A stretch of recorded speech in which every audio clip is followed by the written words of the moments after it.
எட்ரா கொக்கி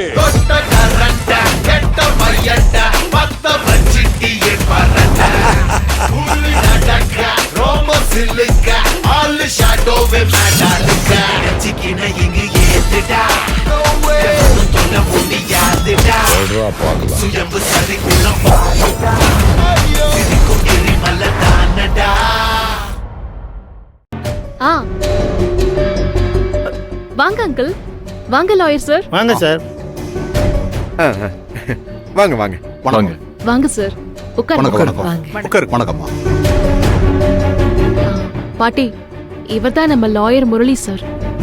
வணக்கம் வணக்கம் மேடம். அவசரமா வர சொன்னதா அம்பலம் சொன்னார் மேடம். என்ன விஷயம் மேடம்? டாக்குமெண்ட்ஸ் ஏதாவது ஃபைல் பண்ணணுமா மேடம்? அதெல்லாம் எதுவும் இல்ல முரளி சார். நம்ம பழைய வீடு இருக்குல்ல, ஆமா மேடம். அந்த வீட்டை யாழ்னி பேருக்கு ரெஜிஸ்டர் பண்ணலான்னு யோசிச்சிருக்கோம். அம்மா, அந்த வீட்டையா சொல்றீங்க? ஆமா, நம்ம பழைய வீட்டை தான் சொல்றேன். ஏன், என்னாச்சு? இந்த விஷயம் நம்பி சாருக்கு தெரியுமா மேடம்? இல்ல, அப்பா வந்ததும் சொல்லிருவேன் சார். அப்பா இன்னும் வரலையாம்மா? இல்ல அங்கிள், இன்னும் கொஞ்ச நேரத்துல வந்துருவாரு. நான் டாக்குமெண்ட்ஸ்லாம் கொடுக்கறேன். அதை ரெடி பண்ணிட்டீங்கன்னா எவ்வளவு சீக்கிரம் முடியுமோ அவ்வளவு சீக்கிரம் நம்ம ரெஜிஸ்ட்ரேஷன் பண்ணிக்கலாம் சார். எதுக்கும் அப்பா கிட்ட ஒரு வார்த்தை கேட்டுக்கிட்டு நாம மத்த ப்ரொசீஜர்ஸ் ஆரம்பிக்கலாம் மேடம்.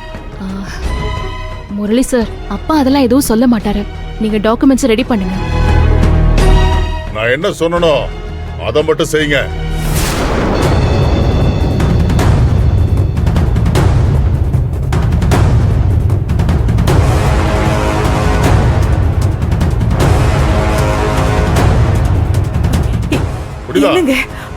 என்ன காரியம் பண்ணிட்டு இருக்க நீ? அப்பா, நான் என்னப்பா பண்ணேன்? மாமா, புனிதா உங்களுக்கு கால் பண்ணாங்க. உங்களுக்கு லைன் கிடைக்கலன்னு தான் லாயரை வர சொல்லி. ஆமாப்பா, நான் உங்களுக்கு கால் பண்ணேன். ஆனா பாரு, என்கிட்ட பேச முடியலன்னா கொஞ்ச நேரம் காத்துட்டு இருந்திருக்கணும். அப்படின்னு அவசரம் உனக்கு? என்ன இது? யாரும் எதுவும் என்கிட்ட பேச வேணாம். நான் கெட்ட கோவத்துல இருக்கேன். என்னாச்சு? அப்பா, எதுக்குப்பா இவ்வளவு கோவமா இருக்கீங்க? அண்ணே, ஏண்ணே வந்தது வராதமா தேவையில்லாம புனிதா மேல எரிஞ்சு விழுந்துட்டு இருக்கீங்க? மச்சான், கொஞ்சம் உட்கார்ந்து நிதானமா பேசுங்க. அப்பா, நான் எதுவும் தப்பு பண்ணலையேப்பா. லாயர் தானப்பா வர சொன்னேன். பாரு, அதுக்கு ஏன்பா இவ்ளோ கோவப்படுறீங்க? லாயரை வர சொன்ன சரி, அவரை எதுக்காக வர வச்ச? அது நம்ம யாழ்னிக்கு நம்ம பழைய வீட்டை யாழ்னிக்கு எழுதி கொடுக்க போறியா? இது உன்னோட விருப்பமா இல்ல உங்ககிட்ட யாராவது பேசி இந்த முடிவெடுக்க வச்சாங்களா? அதென்ன மாப்ள, உங்க பொண்ண குற்றவாளியாட்ட நிக்க வச்சு விசாரிச்சுட்டு இருக்கீங்க? அவ ஏன் இல்ல, அவ எங்க பொண்ணு?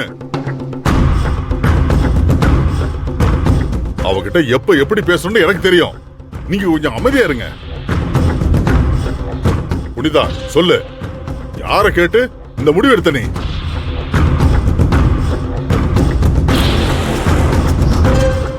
அப்பா, யாழ்னி, அது நானும் அவங்களும் சும்மா பேசிட்டு இருக்கும்போது யாழ்னியோட கல்யாண விஷயத்தை பத்தி பேசணும். அப்பதான் எங்களுக்குள்ள இந்த யோசனை வந்துச்சு. எங்களுக்குள்ளனா யார் யாரு?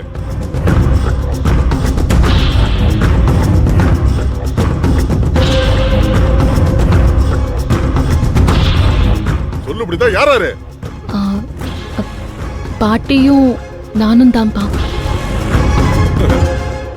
அப்ப நான் யோசிச்சது சரிதான்.